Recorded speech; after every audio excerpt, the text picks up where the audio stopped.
हमारी संस्कृति, हमारे संस्कार सदा रहें हमारे साथ। सब्सक्राइब करें तिलक।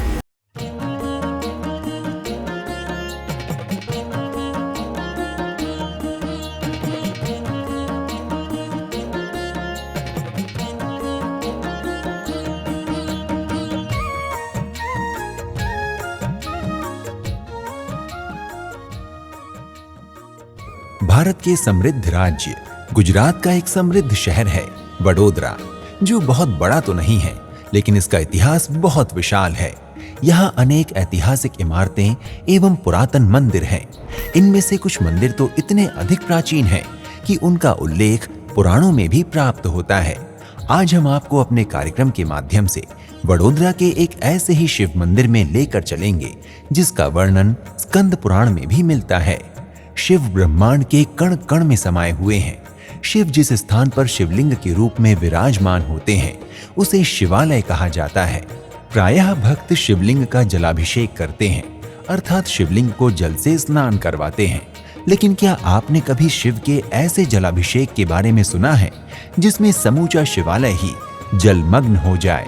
वडोदरा का ये शिवालय एक ऐसा ही मंदिर है जहाँ शिवलिंग का जलाभिषेक स्वयं वरुण देवता करते हैं। ये जलाभिषेक इतना भव्य होता है कि पूरा शिवालय ही जलमग्न हो जाता है, और वो भी दिन में 2 बार।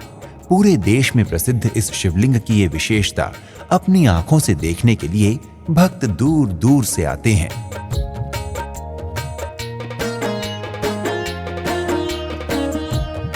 गुजरात के वडोदरा से लगभग 40 किलोमीटर दूर जंबूसर तहसील में स्तंभेश्वर महादेव का ये मंदिर एक प्रसिद्ध धार्मिक स्थल के रूप में स्थित है। इसके अंदर लगभग इस मंदिर में, यह मंदिर समुद्र के बीच में स्थित है। दुनिया में मात्र एक ही मंदिर यह है कि जहां समुद्र देवता स्वयं 2 वखत यहाँ पर भरती और ओट के माध्यम से भगवान स्तंभेश्वर महादेव को स्नान करवाने के लिए यहाँ पर आते हैं।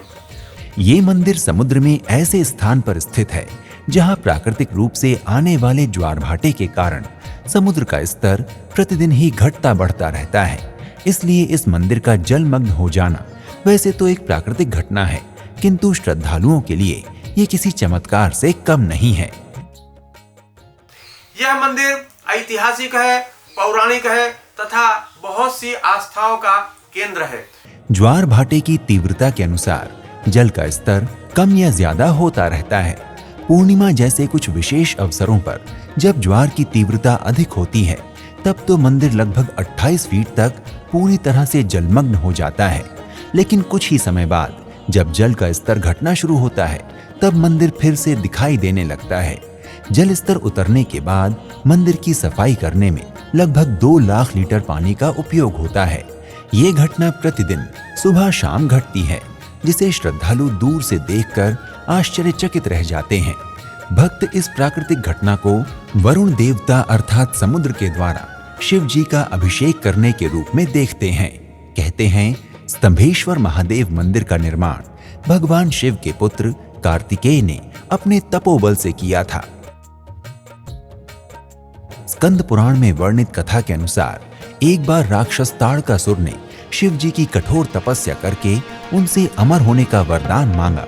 तब शिव जी ने इसे प्रकृति के नियमों का उल्लंघन मानते हुए इस वरदान को देने से मना कर दिया। ताड़कासुर जानता था कि उस समय की परिस्थितियों के अनुसार शिव जी अखंड ब्रह्मचारी हैं और उन्हें संतान नहीं हो सकती। इसलिए ताड़कासुर ने चालाकी करते हुए शिव जी से ये वरदान मांग लिया कि उसका वध केवल शिवपुत्र के द्वारा ही किया जा सके। शिव जी ठहरे भोले बाबा। उन्होंने ताड़कासुर का ये वरदान स्वीकार कर लिया। इस वरदान की प्राप्ति के बाद ताड़कासुर ने अपने आतंक से पूरी सृष्टि को त्रस्त कर दिया। ये देखकर सभी देवी देवता शिव जी की शरण में पहुंच गए।